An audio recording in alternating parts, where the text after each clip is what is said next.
ગાય તુલસી વ્રત. આ વ્રત શ્રાવણ માસની અમાસે કરવામાં આવે છે.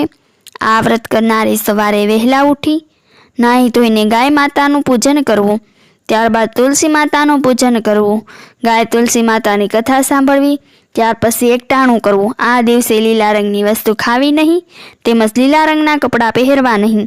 આ વ્રત કુંવારી છોકરીઓ પોતાને મનગમતો વર મળી રહે તે માટે કરી શકે છે, તથા નિસંતાન સ્ત્રી પુત્ર પ્રાપ્તિ માટે આ વ્રત કરી શકે છે. તો ચાલો આપણે એની કથા સાંભળીએ. કોઈ એક ગામમાં એક બ્રાહ્મણી રહેતા હતા. તેમને એક છોકરી હતી. તેને મનગમતો વર મેળવવા માટે ગાય તુલસીનું વ્રત કરવા માંડ્યું. પણ એ વ્રત પૂરું કરે એ પહેલાં જ તે મૃત્યુ પામી. મરણ પામ્યા પછી બીજા જન્મમાં એક કોળીને ઘેરે જન્મ લીધો. રૂપના અંબાર જેવી છોકરીનો જન્મ થવાથી કોળી તો રાજી થઈ ગયો. ધીમે ધીમે એ છોકરી મોટી થવા માંડી અને જુવાન થઈ ગઈ. જુવાનીમાં તેનું રૂપ ઓર ખીલી ઉઠ્યું. એકવાર રાજકુમાર મૃગિયા રમતા રમતા કોળીની ઝૂંપડી આગળ આવી ચડ્યો. આ રૂપાળી છોકરીને જોઈને એને નવાઈ લાગી. એને થયું, ઉકરડે આવું રત્ન ક્યાંથી? રાજકુમાર તો કોળીની ઝૂંપડી પાસે ઊભો રહ્યો અને ઊભો છોકરીને જોવા લાગ્યો. ત્યાં તો કોળીની નજર બહાર ઊભેલા રાજકુંવર ઉપર પડી. તે તરત જ ઝૂંપડીની બહાર આવ્યો અને બે હાથ જોડી કહેવા લાગ્યો, રાજકુમાર, મારે લાયક કામ સેવા ફરમાવો. આ સાંભળી રાજકુમારે કહ્યું, આ તમારી કન્યાના લગ્ન મારી સાથે કરાવી આપો. કોળી બોલ્યો, કા બાપુ, અમારા ગરીબની કા મશ્કરી કરો છો? ક્યાં અમે ગરીબ કોળી અને ક્યાં તમે ભવિષ્યના અમારા રાજા? તમારી વાત માન્યમાં આવતી નથી. રાજા બોલ્યા, કોળી, હું મશ્કરી કરતો નથી, સાચું કહું છું. તો પછી સૂર્યનારાયણની સાક્ષીએ હું તમારા લગ્ન કરાવી આપું. સારું. કોળીએ તો પોતાની દીકરીના લગ્ન રાજકુંવર સાથે કરાવી આપ્યા. રાજકુંવરે એનું નામ રાણી રાખ્યું. કુંવર તો રાણીને લઈને રાજમહેલે ગયો. તેઓ આનંદથી પોતાના દિવસો પસાર કરવા લાગ્યા. એક દિવસ રાજકુંવર રાણીને લઈને મૃગિયા રમવા જંગલમાં ગયો. રસ્તામાં રાણીને તરસ લાગી. તેઓ તળાવને કાંઠે આવ્યા. ત્યાં આગળ કેટલીક સ્ત્રીઓ ગાય તુલસીનું વ્રત કરતી હતી. આ જોઈ રાણીને પણ સંતાન પ્રાપ્તિ માટે આ વ્રત કરવાની ઈચ્છા થઈ. તેણે રાજાને વાત કરી. ત્યારે રાજાએ ખુશ થઈને તેને વ્રત કરવાની સંમતિ આપી. રાણીએ તે સ્ત્રી પાસેથી વ્રતની વિધિ વિશે પૂછતા તેઓ બોલી, રાણીબા, 30 શેરવાળો પીળા ચૂતરનો દોરો લઈ તેને 30 ગાંઠો વાળવાની, પછી એ દોરો પોતાની ગળે બાંધી દેવો. ત્યારબાદ ગાય તુલસી માતાનું સ્મરણ કરીને ગાય તુલસી માતાની વાર્તા કહેવી. આ વાર્તા કોઈ સાંભળનાર ના હોય તો તુલસી ક્યારે ઘીનો દીવો મૂકીને તુલસી માતાને વાત કહેવી. એ દિવસે લીલી વસ્તુ ખાવી નહીં અને પહેરવી ઓઢવી પણ નહીં. રાણીમાએ તો શ્રાવણ માસ આવતા ગાય તુલસીનું વ્રત શરૂ કર્યું. પણ રાણીમાની સાસુને આ ન ગમ્યું. એણે એવું વ્રત તોડવા માટે લીલા રંગના કપડાં પહેરવા માટે મોકલ્યા. ભોજનમાં પણ લીલા રંગનું શાક બનાવવાનો હુકમ કર્યો અને રાણીના ભાણામાં ટિંડોરાનું શાક પીરસ્યું. રાણી ઘણી હોશિયાર હતી. તેણે કાંઈ પણ બોલ્યા વગર લીલું શાક જમીનમાં દાટી દીધું અને લીલા કપડાં પટારા ઉઘાડીને એમાં મૂકી દીધા. એટલે રાણીને તો ગાય તુલસીમાનું વ્રત ફળ્યું. રાણીને મહિના રહ્યા. તેણે આ વાત સાસુમાં અને બીજી 6 રાણીઓને કરી. આ વાત જાણી તેઓ બધા બળીને ખાખ થઈ ગયા. રાણીને 5મો મહિનો થયો એટલે તેણે પોતાની સાસુને કહ્યું, બા, મને 5 માસ થયા છે તો રાખડી બાંધો. સાસુ બોલ્યા, કોળીની છોકરીને રાખડીશી ને આખડીશી.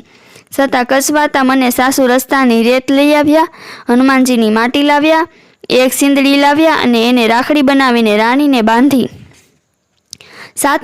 7મો મહિનો બેઠો એટલે રાણીએ પોતાની સાસુને ખોળો ભરવાનું કહ્યું. એટલે સાસુ બબડવા લાગી, કોળીની છોકરીને મારા ઘરમાં રાણી થઈને બેઠી છે, એને વળી ખોળા ભરવાના ઉમળકા શાના? તારે વળી ખોળો શું અને વાત શું? છતાં લોક લાજે સાસુમાએ કચવાતા મને શ્રીફળ અને ચોખા ખોળામાં નાખી ખોળો ભર્યો.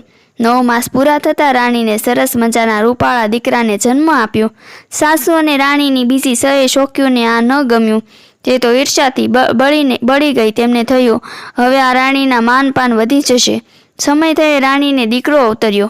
છતાં સાસુ તથા 6 શોખીઓ સાથે મળી રાજાને સમાચાર મોકલ્યા કે રાણીને સુથિયું જન્મ્યું છે.